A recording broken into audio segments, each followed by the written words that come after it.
চাওক এটা কথা পুনৰ প্ৰমাণিত হ'ল যে অসমীয়া জাতিৰ স্বাভিমানী জাতি অসমীয়া জাতিয়ে কোনো কাৰণতে কেতিয়াও কাৰো আগত তল কৰা নাই সেইটো আজি পুনৰ প্ৰমাণ হ'ল আৰু এটা কথা চাওক আমি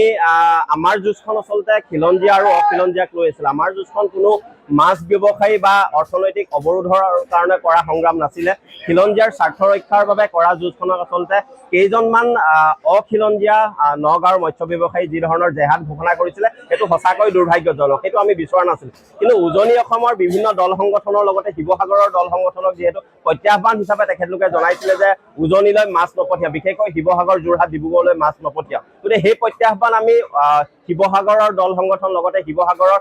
ৰাইজে আচলতে তাক গ্ৰহণ কৰিছিলে আৰু ইতিমধ্যে আপোনালোকে দেখিছে যোৱা দুটা দিনত শিৱসাগৰৰ মাছৰ বজাৰত আচলতে নগাঁৱৰ পৰা মাছ পঠিওৱা নাছিলে তথাপিও কিন্তু আমাৰ লোকেল মাছেৰে আচলতে বজাৰ ভৰি আছিলে গতিকে তেনে ক্ষেত্ৰত নগাঁৱৰ বিষাক্তযুক্ত মাছ ইয়ালৈ পঠিয়াই বা নপঠিয়াই তাত আমাৰ কোনো ধৰণৰ অসুবিধা নহয় যিহেতু আমি অৰ্থনৈতিক অৱৰোধৰ ঘোষণা কৰা নাছিলোঁ তেনে ক্ষেত্ৰত আমাৰ কোনোবাই মাছ পঠিয়ালেও অসুবিধা নহয় নপঠিয়ালেও অসুবিধা নহয় কিন্তু এটা কথা ঠিক যে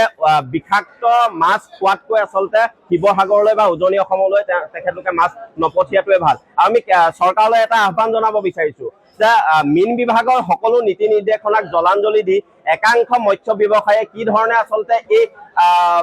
মাছৰ নামত আচলতে উজনিৰ শিৱসাগৰৰ লগতে উজনিৰ বিভিন্ন ৰাইজক আচলতে বৰ বিষ খুৱাইছে তাৰ ওপৰত এক তদন্ত হ'ব লাগে আৰু যিসকল মানুহ এনেধৰণৰ কাম কাজৰ লগত জড়িত তেখেতলোকৰ ওপৰত কঠোৰৰ পৰা কঠোৰ ব্যৱস্থা